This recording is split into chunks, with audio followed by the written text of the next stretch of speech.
Welcome back. I'm Mike Brown, and this is episode 7 of Worlds Collide. This episode contains some mild violence. It is a D&D podcast after all, and the very tail end of some Candlekeep Mysteries spoilers. Not much. Everything in here has been replaced from the book, so if you are a player in a game where your DM is running the book, you're not going to find any egregious spoilers in this episode, so don't worry about that. That's all I got for you right now, so let's jump in. We got some intros going, and yeah.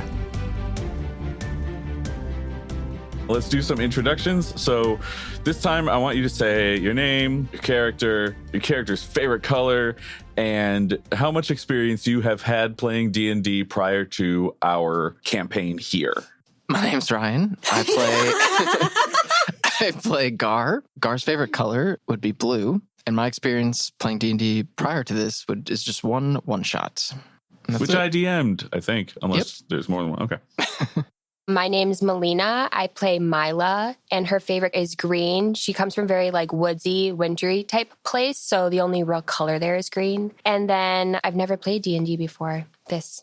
I am Alex. I play Ninty. Ninty's favorite color is purple, and I have only played one other time before as well. My name is Alyssa. I play Niatu. Niatu's favorite color is aqua. She loves water. And I literally have played D&D one time on a family vacation before this, which was super duper fun. Cool. So part of the reason why I wanted to do that is because if anyone's listening and they are like, you guys are idiots, now they know why. Yep, be kind. They can decide, maybe I don't bully these non-professionals, you know? Mm-hmm. So Have we gotten bullies? I would never tell you that. This is like what we call a Stephanie Meyer situation where I read all the fan mail and I don't give you any negative feedback that the fans have. The last thing that happened was you guys defeated what is called the Chained Library, which is it almost looks like a forbidden room with some forbidden books in it. They're all behind bars, kind of hidden away or just inaccessible. And it attacked you, of course, because everything in here has been attacking you, which has not stopped you guys from just experimenting. Why don't I touch everything in this room? I'm sure it won't attack me. But you defeated it. A book and a chain kind of fell off at the end. And then a separate book, which you could tell was a book that had a letter on it, had been damaged. And you cannot make out the letter on that book. Do any of us have rejuvenating powers to Says the healer. fix items? That's what I mean. I mean, I can't, I think I can only heal people or characters. I have that. You have mending, yeah. Yes, cantrip. Yeah, so you don't take a spell slot. Yeah. But also, since you're a mechanical being, mending can be used as a healing spell on yourself. Oh. Just so you know. Unlike, that's cool. I mean, cure wounds will still work too, but everyone else is made of meat, and so they need a healing spell. Mending works on you like a healing spell. You're going to use mending? Yeah. Cool. So you use mending, and you watch the book kind of fix itself, and you do see that on the spine is the letter W. Ah!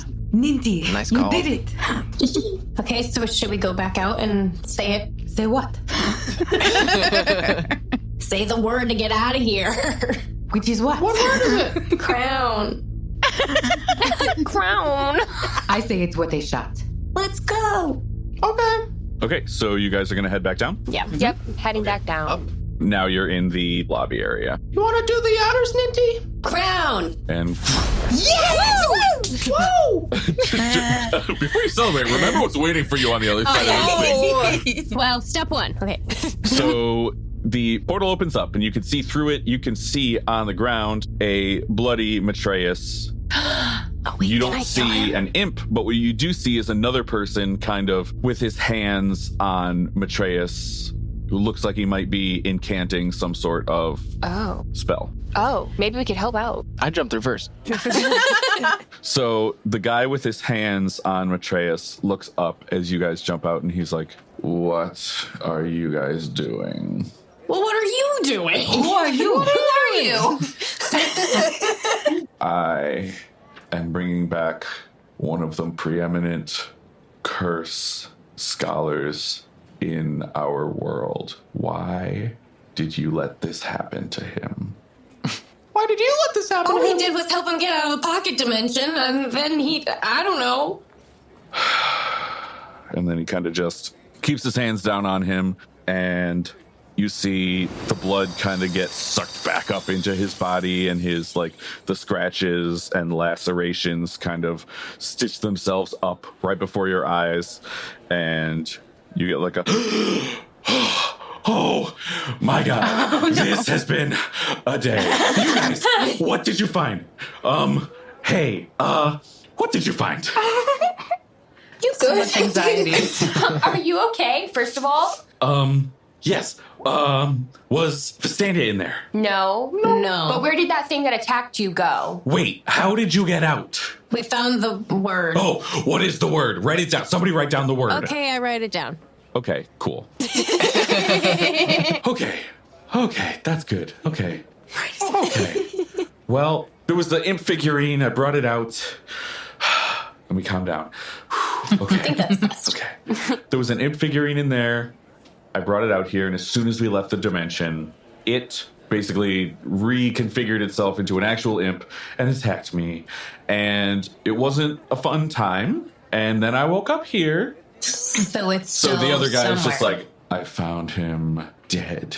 There was screaming. That window shattered. And you look over, and there's a shattered window. I came up here, and he was dead. And then Matreus is like, yeah, thank you for undeading me, because that's really, thank you. And he's like, all in a day's work.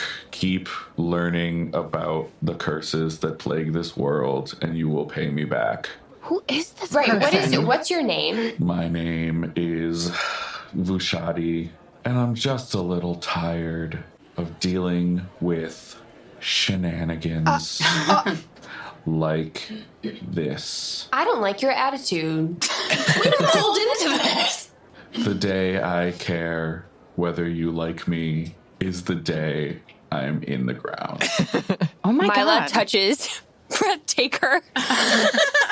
I have survived much worse than you. Milla rolls her eyes. And he's just like, I am an avowed. We are the keepers of the Candlekeep. So you're welcome for saving Matreus. I will take my leave. And then he just dips. I wish I could say it was a pleasure. Matreus is like, Vushadi's pretty grumpy. There's a lot of avowed. They're mostly on the younger side, but he is just, But lucky for me, he's a paladin, and he knows lay on hands. So he was able to save me. Can all of them do that? All paladins can definitely lay on hands, yes. All of the keepers? No, they're not all paladins. They all have, like you look like you have your own special set of skills based on the role you fill in the party. Everyone has their own role here. And he's like, well, I'm sad to hear that Fastandia's not here, but I did make you a promise. And Lairn is like, oh yeah, we're going to save that curse town. Yes, we are. I'll come with you. Do you know where it is?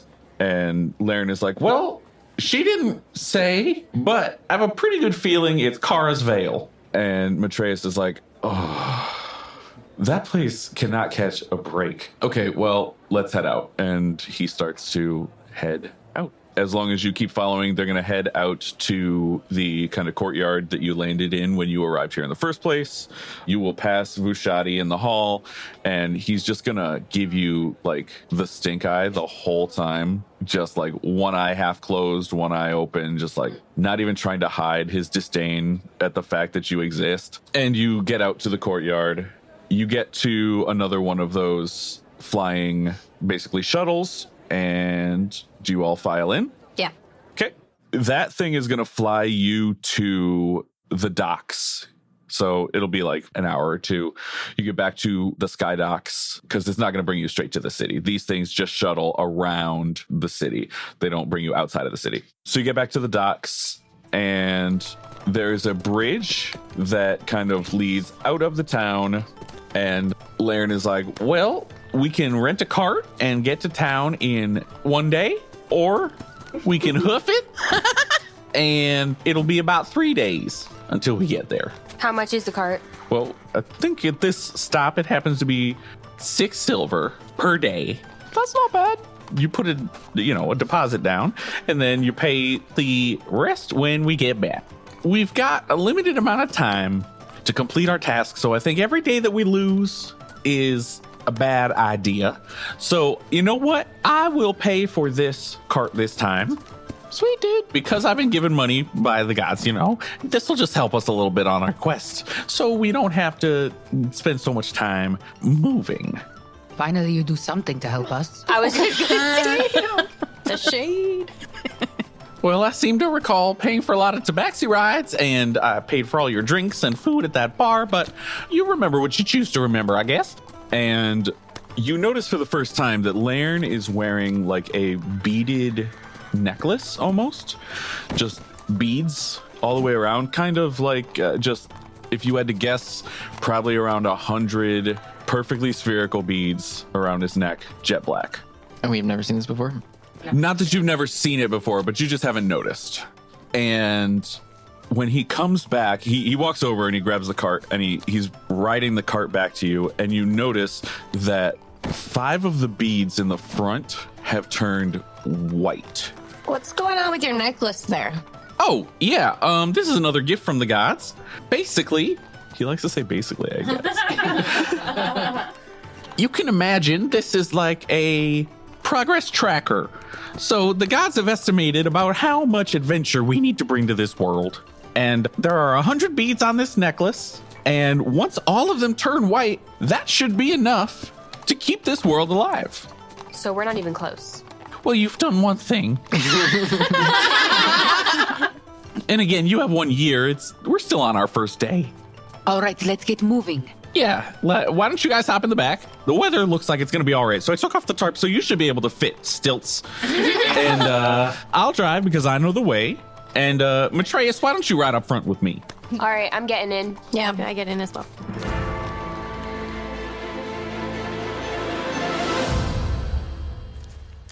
You would say that it's probably around early evening. It's before dusk, but you would guess like maybe 4 o'clock. And so you ride pretty much uneventfully for a couple hours. And the sun is down for about an hour when the cart stops. And Lairn hops down and is like, I think this is about where we should set up camp for the night. And he starts going into like underneath one of the seats in the back, and he starts pulling out what looks like the things to make a tent. And he's kind of like, does anyone want to help with this? I was just going to say we help. So how big is the tent? Is it for all of us or just for you? I'm going to be surprised. Well, if you were to find it in your heart to help set it up, maybe you would find out. I think Niatu is particularly adept at making this, so she runs over and just starts putting it together very quickly. Thanks. I got big hands. I'll help as well. Gar's helping too? And okay, Ninti's helping. Milla is not helping? No, I'm going to help. So we're going to do just something that's not in the rules, but just something fun. Everyone roll a d20 and let me know what you get. 20. 10. You got a nat 20? Yeah. First roll, Hate 20. you. I got a 10. I got a 7. 9. Okay, so we'll say that you set up the tent pretty nicely and that you feel like you're not going to have much of a breeze or anything as you sleep tonight. And actually, Milla, you know a trick from back home where you can set up a hole in the top of the tent so you could have the fire in the tent so you don't have to worry about like going outside to get warm. Right. You have the fire in the tent. So that is all set up. It's a large circular tent. You all have room to set up like little sleeping stations. And Lairn is like, all right, so usually, it's a pretty safe place, but usually we like to just set up watches so that everyone feels safe. Just so one person will be out watching for 2 hours at a time. And that'll bring us to a full night's rest. So I've been driving all day, so I'm not going to take one of the watches. So I'll let you guys decide which order you want to take your watches in. I'll go first. I will go second. I guess I'll go third. I guess I'll go last. What about Matreus? Matreus, are you taking a watch? If you need me to, but I'm here for the curse. Okay. Right? Yeah, I guess you don't need to help. He did just die, so. Maybe he needs rest more than anyone.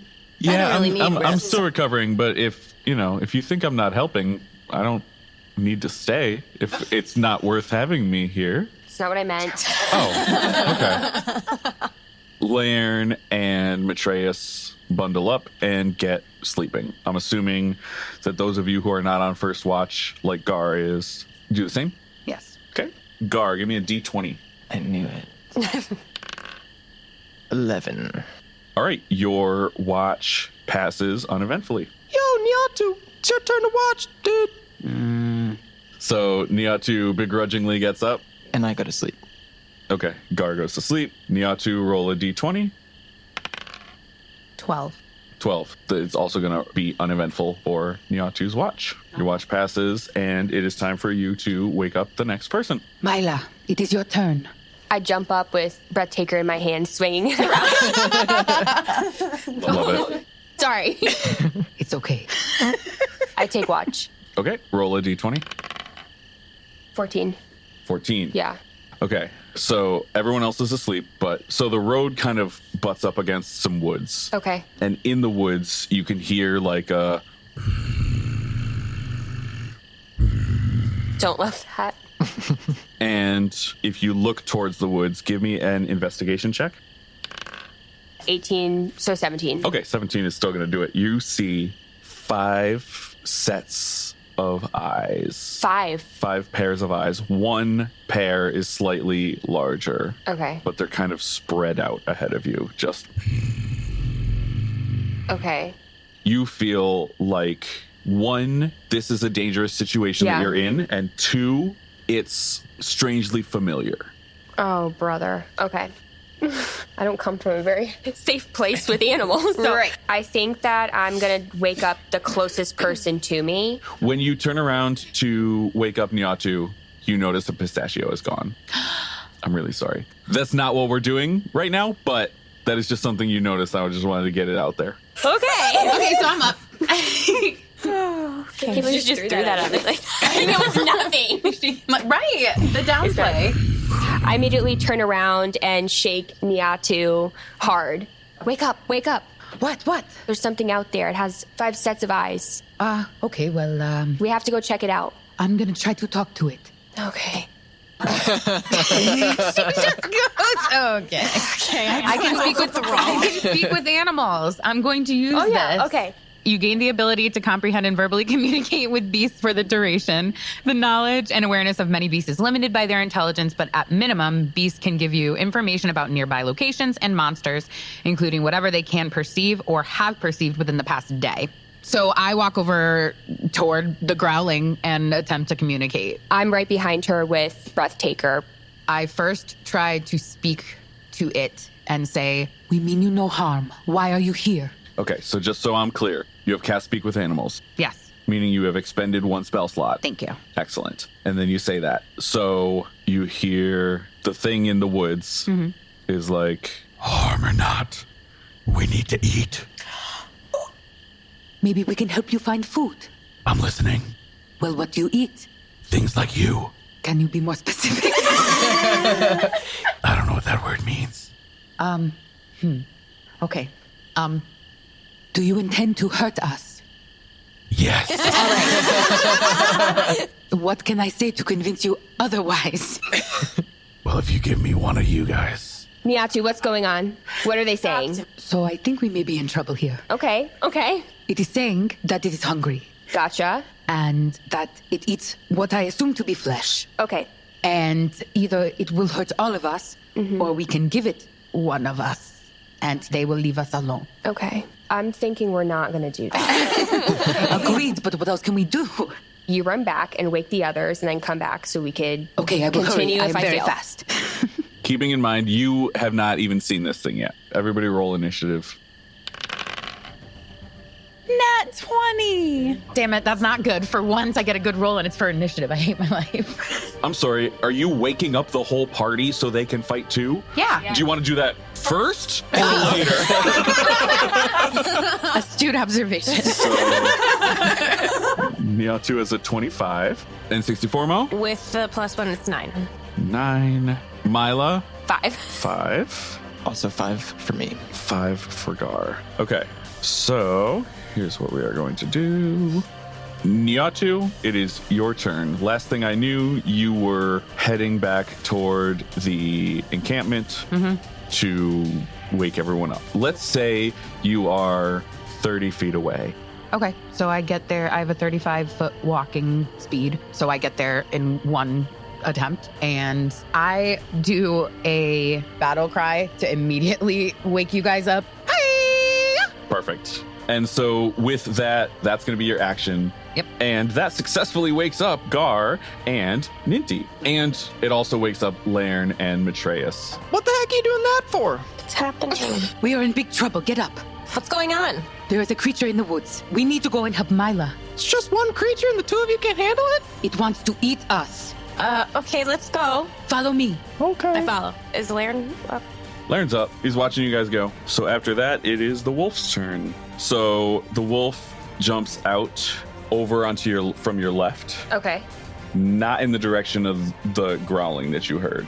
That's terrifying. Okay. And it jumps over at you and it attacks. You being Milla. So it is going to try to bite you. It got a 2 on the die, which is a +4 to hit, which means a 6, and I don't think a 6 makes your armor class, correct? Should be in the top. It looks like a shield almost. Thank you. 13. Okay, so that's that. Next up is the wolf. So from your right comes another wolf running out of the woods. Oh and my it gosh. is attacking you. I Again, had 5 sets of eyes. It was 5 different creatures. going to attack. It is going to bite. Okay, that one got a 17 on the die. Actually, he gets advantage. Ooh, a 19. So he got a 21. So that's 2d4 plus 2 piercing damage. So that is 8 piercing damage. Okay. And that is the end of the wolf's turn. Okay. Next, it is the wolf's turn. So another wolf runs out from the woods, kind of at like your 10 o'clock, like not directly in front of you, but slightly to the left, runs up and tries to bite you. Did we just sacrifice Milla? She sacrificed herself. And that wolf also has advantage. Got a 21 again. And so it is going to bite you and do 2d4 plus 2. So it does 6 damage. Okay. I'm sorry, this is just how initiative rolled out. Next up is the wolf. 5 wolves. who like slightly to the right in front of you jumps out and goes to bite and has advantage. This one got a 20, not a natural 20, a dirty 20, and it is going to do 4 damage. I've rolled doubles on this d4 every time. The first time I rolled 2 3s, second time I rolled 2 2s, this time I rolled 2 1s. I don't know what that is, but it did another 4 damage to you. And lastly, from dead ahead of you comes bounding out what you immediately recognize as a dire wolf. Okay. And it's going to try to bite you. It got a 20, so the dire wolf is going to do 2d6 plus 3. It did 9. Am I dead? Worlds Collide is Alyssa Brown as Niatu, Alex Brown as N64mo, Ryan Brown as Gar, Melina Agbanyo as Milla, and me, Mike Brown, as the Game Master. Sound design, editing, and mixing done by Mike Brown for Ember Studios, LLC. Special thanks this episode to Chris Coleman for some voice coaching. You can find his information in the show notes. Make sure you follow us on the socials. We have TikTok, we have Instagram, Facebook, all the good stuff. We also have a YouTube that you can find us on. And check us out on Patreon. I included the maps that I created for Festandia's Mansion on Patreon for free. You don't even have to join as a free member of our Patreon. I'd love it if you did, but you don't have to. They are public and you can just grab them with no commitment whatsoever. So go and grab those even if you don't want to follow us on Patreon. Our theme music is Epic Adventure by MS Records. More info can be found in the show notes. Our next episode drops May 17th. This was such a cliffhanger, and I'm so happy with the way it turned out. This next episode has some of the funniest content that I've ever been a part of creating, so I'm really excited for you to hear it. But come back next time, and we will talk to you soon. Thanks. So your watch ends, and you have to wake up the next person on the watch. Which was... Niatu. Right. Niatu. I go to wake up Niatu. Got it. I wake up.